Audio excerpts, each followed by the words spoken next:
మహబూబాబాద్ జిల్లా ప్రభుత్వ ధాన్యానికి సంబంధించిన బకాయిల వసూళ్లపై జిల్లా సివిల్ సప్లైస్ శాఖ అధికారులు ఉక్కుపాదం మోపారు. మహబూబాబాద్ జిల్లాలో 98 కోట్ల మేర బకాయిలు ఉన్నట్టు గుర్తించారు. గడువులోగా చెల్లించుకుంటే కఠిన చర్యలు తీసుకుంటామంటున్నారు అధికారులు. కేసముద్రం వ్యవసాయ మార్కెట్ మాజీ చైర్పర్సన్ను అరెస్టు చేశారు. గడువులోగా చెల్లించుకుంటే కఠిన చర్యలు తీసుకుంటామంటున్నారు అధికారులు. మార్కెట్ చైర్పర్సన్ సంబంధించిన మహదేవ ఇండస్ట్రీలో విజిలెన్స్, పౌర సరఫరాల శాఖ అధికారులు తనిఖీలు చేపట్టారు. 2022-23 రబీ యాసంగిలో ధాన్యం తీసుకుని బియ్యం ఇవ్వకపోగా 2024లో కూడా ధాన్యం తీసుకుని ప్రభుత్వానికి బియ్యం ఇవ్వకపోవడంతో మిల్లులో తనిఖీలు చేపట్టారు. తనిఖీలలో ధాన్యం లేకపోవడంతో కేసు నమోదు చేశారు అధికారులు. 6.46 కోట్ల ప్రభుత్వ ధాన్యం డిఫాల్ట్ గుర్తించారు. ధాన్యం ఎక్కడకు పంపించారని అధికారులు ఆరాధిస్తున్నారు. మిషన్ K100లో భాగంగా సంయుక్త తనిఖీలు చేపట్టారు.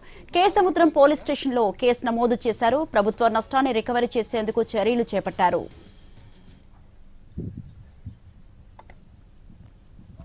వేలంపాటి ధాన్యం సంబంధించిన మిల్సే కాకుండా గతంలో కూడా కొన్ని మిల్లులకు మనం ధాన్యం ఇవ్వడం జరిగింది.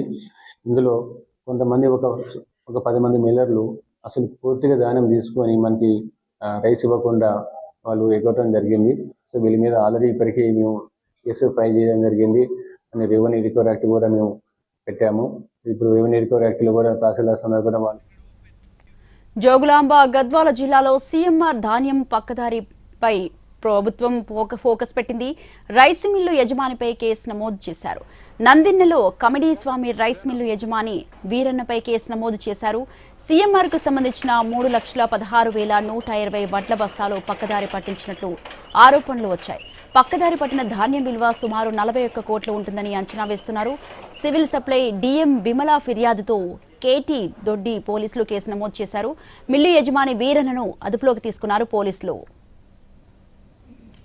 పోలీస్ స్టేషన్ లిమిట్స్లో నందినేలో ఉన్న ఆ వీరన్నకు సంబంధించిన రైస్ మిల్లు ప్యాడీ మిస్అప్రోప్రియేషన్ అయిందని చెప్పేసి డిస్ట్రిక్ట్ సివిల్ సప్లై డిఎం గారు విమల గారు కంప్లైంట్ ఇచ్చారు. బేసింగ్ ఆన్ ఆ కంప్లైంట్ ఎఫ్ఐఆర్ ఇష్యూ అయింది. అండర్ అప్రోప్రియేట్ సెక్షన్స్లో ఎఫ్ఐఆర్ ఇష్యూ అయింది. అందులో ప్రాపర్గా ఇన్వెస్టిగేషన్ చేసి ఎవరెవరి మీద అంటే ఏమేమి ఎలిగేషన్స్ ఉన్నాయో అవన్నీ ప్రూవ్ చేస్తూ వాళ్ళ మీద చట్టపరంగా యాక్షన్ తీసుకోవడం జరుగుతుంది. వాళ్ళ లెక్క ప్రకారం ప్యాడీ షార్టేజ్ వచ్చేసి 3,16,000 ఉండాల్సి ఉంటే అందులో షార్టేజ్ వచ్చింది కాబట్టి టోటల్ వర్త్ రూపీస్ 40 crores